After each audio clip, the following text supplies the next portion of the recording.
अस्सलामुअलैकुम नाज़रीन, हमारा यूट्यूब चैनल अहमद दवाखाना ज़रूर सब्सक्राइब करें और बेल आइकन को प्रेस करें ताकि बीमारियों के हिसाब से वीडियोस पर वक्त आप तक पहुंच सके। शुक्रिया। अस्सलाम वालेकुम, मैं हूं डॉक्टर हकीम अहमद खान नियाज़ी। होपफुली आप सब खैरियत से होंगे। आज की रेसिपी उन लोगों के लिए जो हमारी बहनें थकी थकी रहती हैं, भाई थके थके रहते हैं और हर वक्त कोफ्त से, थकावट से, नकाहत से उनके सर के ऊपर सवार रहती है।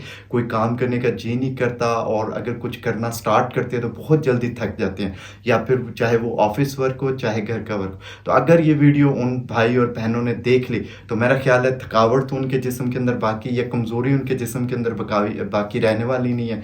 तो इंशाल्लाह देखते हैं, इंशाल्लाह बहुत ज़बरदस्त आपको इसके रिजल्ट्स मिलेंगे। तो आज की जो रेसिपी है ये कुछ पकाने से रिलेटेड है और इसके लिए जो मैंने इंतज़ाम किया तो वो मुझे इस शर्त पे किचन से कुछ चीज़ें मैंने बोरो की हैं कि जब उनकी सामान की वापसी होगी तो वो धुले हुए मिलने चाहिए। तो इंशाल्लाह इसको भी आप लोगों के लिए ज़रूर देख लेंगे और देखते हैं सबसे पहले कि इस रेसिपी के अंदर इंक्लूड क्या क्या है। तो सबसे पहले आपने जौ का दलिया ले लेना है। ये जौ का दलिया है, ये हम इस रेसिपी के अंदर इस्तेमाल करेंगे। और इसके साथ आपने शहद लेना है। शहद के बारे में हमेशा से मैं बताता हूँ कि शहद जो है ये ओरिजिनल होना चाहिए, तभी ये इफ़ेक्टिव है और आपके लिए फ़ायदेमंद है। इसके साथ आपने इस्तेमाल करने हैं फूल मखाने। ये जो फूल मखाने हैं ये आपने ले लेने हैं और इसके साथ फिर हम यूज़ करेंगे देसी घी को। ये देसी घी है, ये इस्तेमाल किया जाए तो बहुत बेहतर है इस रेसिपी के अंदर। अगर अनफॉर्चुनेटली आपके पास देसी घी अवेलेबल ना हो तो परेशानी की कोई बात नहीं, आप नॉर्मल घी भी इस्तेमाल कर सकती हैं। और इसके साथ आप देख रहे हैं कि हमने कुछ बादाम जो है इनको भिगो के रखा हुआ है। ये ऑलमोस्ट मैंने पिछले लास्ट 8 घंटों से रखा हुआ है। आप भी कोशिश कीजिए कि जब रेसिपी आप स्टार्ट करने लगे तो पहले से बादाम को भिगो लें ताकि ये कुछ नरम हो जाए और इनका जो छिलका हम उतार के इनको यूज़ करेंगे तो वो बआसानी आप कर सकें। तो इसके लिए देखते हैं कि ये रेसिपी आज बनेगी कैसे। बहुत ज़बरदस्त चीज़ है, मेरे साथ बनी रहिएगा, इंशाल्लाह बहुत इफ़ेक्टिव चीज़ आपको नज़र आएगी। तो देखते हैं ये कैसे बनेगी।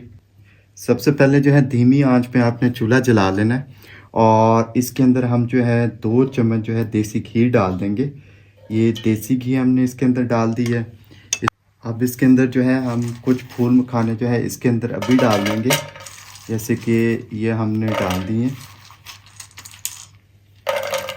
ये फूल मखाने डालने के बाद इनको हल्का हल्का हम जो है थोड़ा सा फ्राई करेंगे।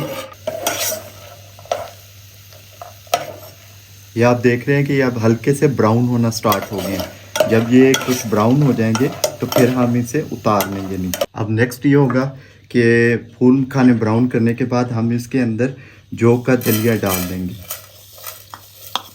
ये हमने जौ का दलिया इसके अंदर डाल दिया। अब इसको भी आपने कुछ देर जो है ब्राउन करना है। आप इसको हल्की आंच के ऊपर हल्का हल्का इसके अंदर जो है मिक्स करते रहेंगे ताकि एक साइड पे ज़्यादा ये ब्राउन ना हो जाए। ये जो दलिया है ये ऑलमोस्ट अब ब्राउन हो चुका है। तो अब हम क्या करेंगे कि अब हम नेक्स्ट इसके अंदर दूध डाल देंगे। ये हम 1 गिलास जो है इसके अंदर दूध डाल देंगे।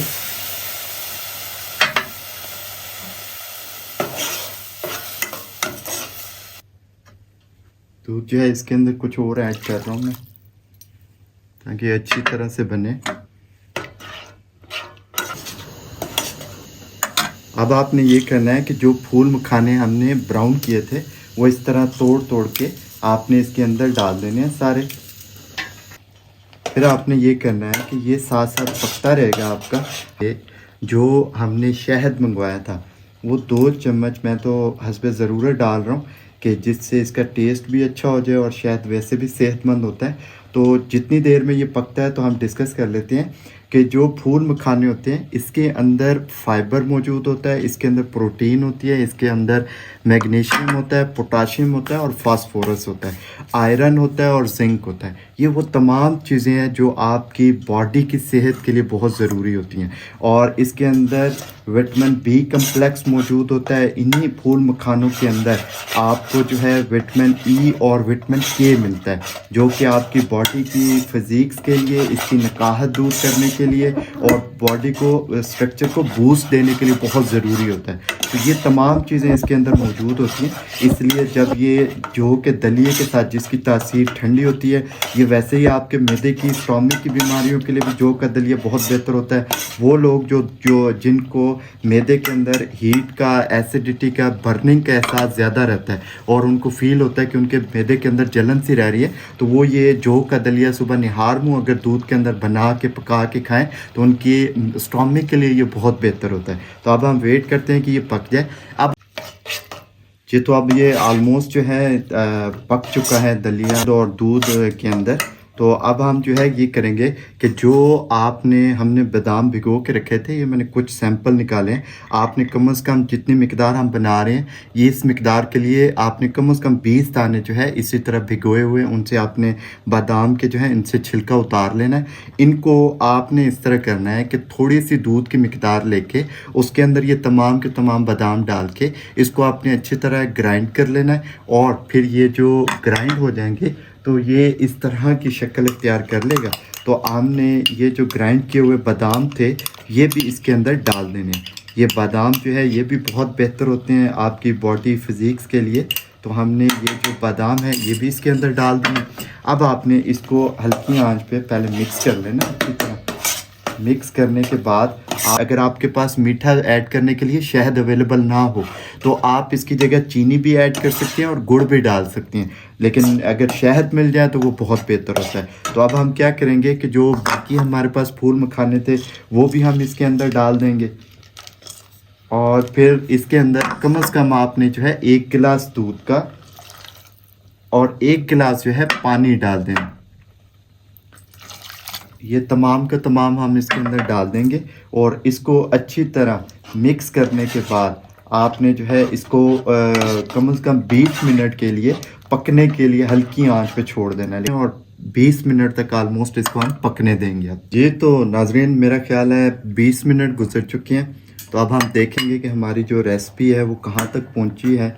जी बिल्कुल बहुत बेहतरीन करके ये अपने पक चुके हैं ऑलमोस्ट।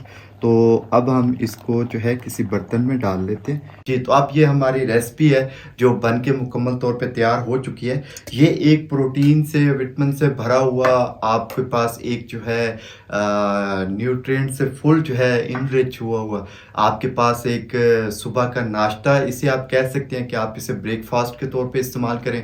वो ख़वातीन के जो हर वक्त थकावट का शिकार रहती हैं, हर वक्त नकाहत सर पे सवार रहती है, जिसकी वजह से घर के अंदर लड़ाई झगड़ा भी स्टार्ट हो जाता है, बात बात पे गुस्सा आ जाता है, बच्चों के साथ जो है लहजा सख्त हो जाता है, तो वो तमाम औरतें ये इस्तेमाल कर सकती हैं। इसको ब्रेकफास्ट के सूरत में भी इस्तेमाल कर सकती हैं या 3 टाइम जो आप खाना खाते हैं तो उससे हट के किसी टाइम आप इसको पका के तो खा सकती हैं। वैसे तो नॉर्मली अगर आपको डायबिटीज़ नहीं है, अगर आपको कोई और ऐसा प्रॉब्लम नहीं है तो आप इसको इस्तेमाल कर सकती हैं। अगर आपको कॉन्स्टिपेशन वगैरह महसूस होती है या आपको डायबिटीज़ है तो इस सूरत हाल में आप इसके अंदर मीठे को एडजस्ट कर सकती हैं अपनी ज़रूरत के मुताबिक।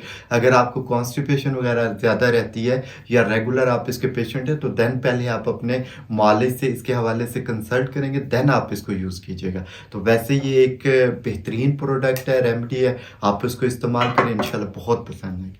अपना बहुत सारा ख्याल रखिएगा। Thank you so much. अल्लाह हाफिज़।